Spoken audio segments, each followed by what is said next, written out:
Hello, my friends. Liberty Garden coming to you from my study, which is not the gym.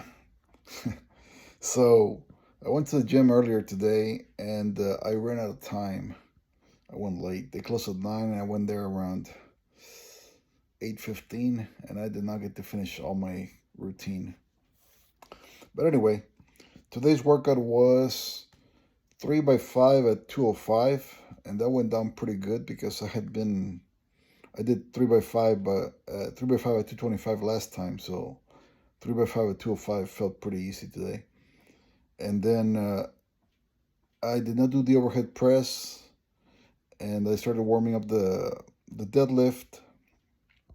So I did my warm up, and then I did pre my pre work set rep, which was a 275. And then when I was gonna load 285, and I accidentally loaded 290. I don't know how the hell I made the mistake with the math. I tried to pick it up, and mid chins, it just came loose out of my hand.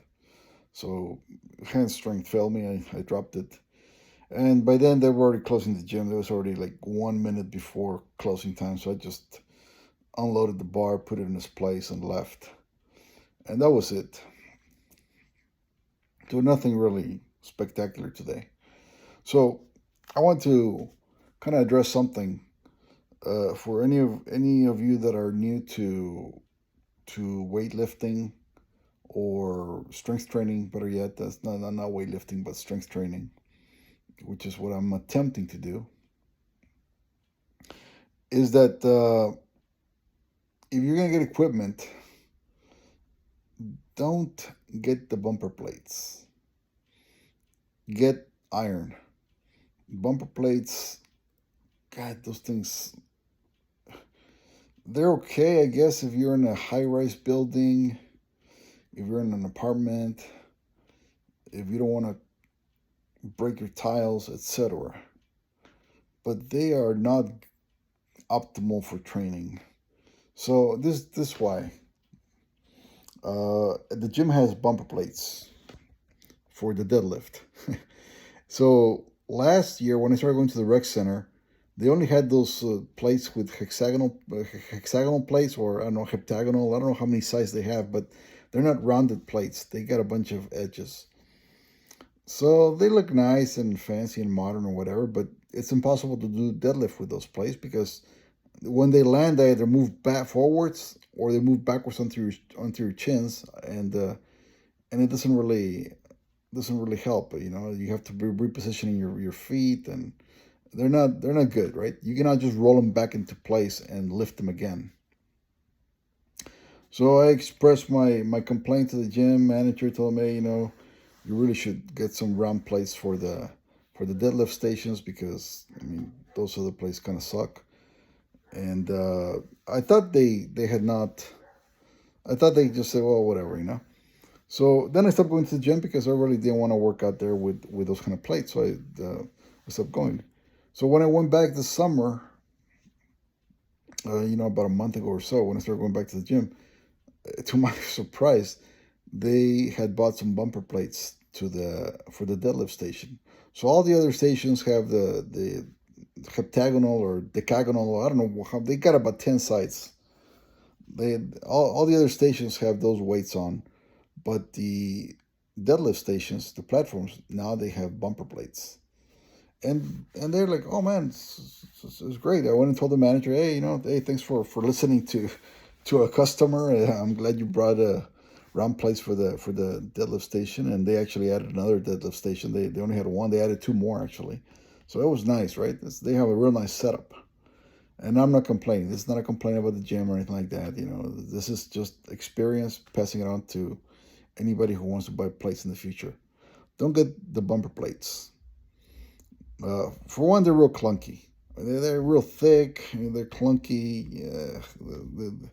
To me, they're a bit of an eyesore.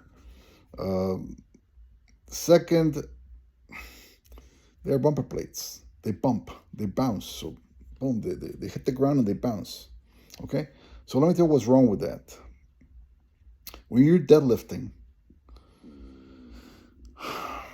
and you're deadlifting heavyweight, whatever it is for you, right? I mean, my heavyweight is a joke for some other people, and some other people's heavyweight is a joke to me. So whatever you consider heavy for you, this was heavyweight. Whenever you're doing that and you're doing the deadlift, you bring it up, you lock it up, and then you are dropping the weight. You're letting the weight free fall. You're not letting go of your hands. Your hands are still in the bar, but you're free falling that weight all the way to the ground because you're going to waste energy bringing down the weight gently to the floor. I know a lot of people say, all these want to be gurus on the internet say, well, you need to drop it slowly so you get the benefit of the of the downward pull and all this BS. It's called the deadlift, okay? It's not called the easy drop. It's not called the slow drop. It's the deadlift. You lift the weight and you drop it almost free fall without letting go of the bar. So the effort, the benefit of the exercise is on the lift and the lockout. And then you bring it down fast. You set it and you're going to bring it back up again. Okay, so when you bring it down hard, you have your hand holding onto the bar and it's free falling. The bar is free falling, and you got 300 pounds on it, and it's gonna go boom, hit the ground. So if you have steel plates, they hit the ground and they just plop. I mean, they just hit, and that's it. They don't bounce.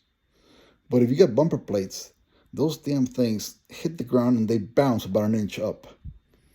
And guess where they bounce into? They bounce right back into your hands, into your wrist, into your elbows, into your shoulders, and it fucking hurts. So, just a word of advice: if you don't want to get your shoulders messed up because of the recoil, this is real recoil of that bumper plate bouncing back right into your frame, get the metal plates, get the steel plates or the iron plates, because those don't bounce. They just land where they land, and that's it. Especially if you're in a surface like a wood platform, the wood platform is going to absorb that, and the plate's not going to bounce back on you. Okay, so just keep that in mind if you ever plan on getting some weight for your house, for your gym. You've seen my setup outside. My setup is real simple. It's just a squat rack, and I put some safety arms on it. The squat rack, somebody was giving it away because they're moving, so it was free.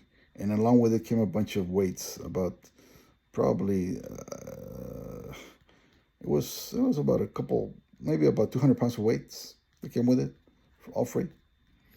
And it came with a bar, which is a small bar. It was like a 33-pound bar. And then somebody else on Craigslist was selling also the bar that I currently use, and about 300 pounds of weights. So I went and got that, and that was also a pretty good deal that I got. What I'm saying is that it's real cheap to get into this. You don't have to spend an arm and a leg. I mean, you see where I work out in the backyard, and you can endure the mosquitoes and the heat. That's all you need, and you don't have to spend a lot of money on fancy equipment and machines, etc. All you need is a good bar, some weights that are true to what they say on the outside. Weigh them, make sure you know what they are. If you weigh a 45-pound plate, and for some reason it comes back as 48, 49, and you weigh it again another scale and it's also 48, 49, get rid of the stupid plate. Okay, replace it. Get another plate that's 45 pounds. Because then everything just gets out of whack. Well, once you know your weights, how much they are, then you're set. You don't need anything else. All you need is just to follow through your program and have consistency and just try to stick to your form. And that's it. Well, guys, anyway, this is all I got for today. No videos or anything, because I was at the gym. I don't really like to record at the gym. And until next time, have a good weekend.